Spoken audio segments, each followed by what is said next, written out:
Qatar सरकार के साथ संपर्क में है लगातार एमईए की तरफ से ये बयान साझा किया गया है। ये मामला बहुत संवेदनशील है। भारतीयों से मुलाकात की काउंसलर मंजूरी मिली है।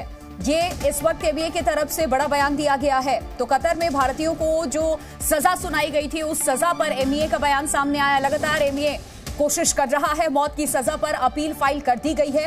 ये बड़ी खबर इस वक्त सामने आ रही है, जहां मौत की सजा पर अपील फाइल की गई है। ये जानकारी एमईए की तरफ से दी गई है। अगला लीगल स्टेप्स जो हैं उसके बारे में उस पर जांच कर रहे हैं। एक अपील फाइल की गई है विशेष रूप से भी, और क्या लीगल स्टेप्स और उनका लीगल, मुझे जितना दूर मालूम है उनका अपील फाइल हो गया है। और हम भी कतरी अथॉरिटीज के साथ इस मामले में संपर्क बनाए हुए हैं। 7 नवंबर को हमारी एम्बेसी को एक और राउंड ऑफ काउंसुलर एक्सेस मिली, जो हम मिले 8 लोगों से, और हम उनके फैमिली मेंबर्स के साथ भी कांटेक्ट में हैं। पिछले हफ्ते या इसी महीने के पहले थोड़ा विदेश मंत्री जी ने उनके फैमिली मेंबर से यहीं दिल्ली में मुलाकात की थी, और हम जितना हो सके लीगल और काउंसुलर असिस्टेंस हम उनको देते रहेंगे। तो सुना आपने, लगातार कोशिश की जा रही है कि जितना हो सकता है यहाँ लीगल एक्शन लिया जा रहा है। मौत की सजा पर अपील फाइल कर दी गई है। विशाल पांडे इस वक्त हमारे साथ, हमारे संवाददाता जुड़ चुके हैं, सीधे उनका रुख करते हैं। विशाल, बहुत ही संवेदनशील मामला ये, इसको लेकर एमईए की तरफ से जो बयान दिया गया है, इससे जुड़ी और क्या डिटेल्स आपके सामने हैं?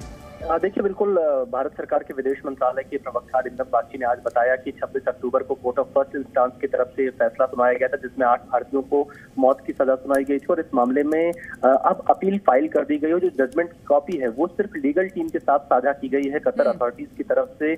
उस जजमेंट की कॉपी को अन्य किसी के साथ साझा नहीं किया गया है। और लीगल टीम ने एक अपील फाइल कर दी है, और साथ ही भारत सरकार कतर सरकार के साथ भी इस पूरे मामले को लेकर संपर्क में है। और विदेश मंत्रालय की तरफ से कहा गया कि ये मामला बेहद संवेदनशील है। इस पे किसी प्रकार की चर्चाओं को जोर ना दिया जाए, जो कि स्पेकुलेशन हो उस पर जोर ना दिया जाए। और सरकार यहाँ फिलहाल फैमिलीज के साथ भी संपर्क में है। और साथ ही ये जानकारी दी गई कि बीते 7 नवंबर को कतर अथॉरिटीज की तरफ से काउंसलर एक्सेस भारत को दिया गया, जिसमें जो भारतीय राजनयिक थे उन्होंने 8 भारतीयों के साथ मुलाकात की है, जो इस वक्त कतर में जिन्हें सजा सुनाई गई है। तो इस पे पूरे मामले में भारत सरकार फिलहाल नजर बनाए हुए है। लीगल टीम संपर्क में है और सरकार भी कतर के साथ संपर्क बनाए हुए है।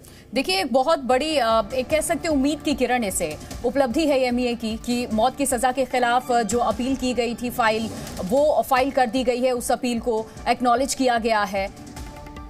बिल्कुल, देखिए, क्योंकि अपील को फाइल कर दिया गया है, लीगल टीम इस पूरे मामले में लगी हुई है। और क्योंकि अभी तक जजमेंट की कॉपी भारत को नहीं मिली थी, तो जो लीगल टीम है जो इन 8 भारतीयों के मामले को कोर्ट में अलग अलग जगह पर चैलेंज कर रही है, उस टीम को जजमेंट की पूरी कॉपी मिल चुकी है। और विदेश मंत्रालय की तरफ से कहा गया कि बेहद संवेदनशील मामला है, इसलिए इस पर और ज्यादा किसी प्रकार की बिना पुष्ट खबरों की चर्चा नहीं करनी चाहिए। लेकिन यहाँ पर यह कहा जा सकता है कि अपील फाइल होने का मतलब है कि इस पर सुनवाई जल्द होने की संभावना है। हालांकि अब अगली सुनवाई की तारीख क्या है ये अभी तय नहीं है, लेकिन उम्मीद जरूर जगी है कि जो 8 भारतीय इस वक्त कतर की कैद में हैं, जिन्हें मौत की सजा सुनाई गई है, उनकी अपील फाइल कर दी गई है। और उम्मीद है जब अगली सुनवाई होगी तो कुछ राहत जरूर मिल सकती है। बहुत शुक्रिया विशाल आपका तमाम जानकारी देने के लिए। बेहद संवेदनशील मामला है ये, लगातार कतर सरकार के साथ कांटेक्ट में है एमईए। कतर में भारतीयों को जो सजा सुनाई गई थी उससे संबंधित ये जानकारी, इस वक्त मौत की सजा पर अपील फाइल कर दी गई है। और ये एक पॉजिटिव रिस्पॉन्स, एक तरीके से उम्मीद की किरण उन जिन लोगों को सजा सुनाई गई है उनके घर वालों के लिए भी। ये मामला बेहद संवेदनशील है एमईए की तरफ से। और बस इतनी जानकारी फिलहाल दी गई है कि जो अपील है वो फाइल कर दी गई है और लगातार कांटेक्ट में है कतर सरकार के। Z News.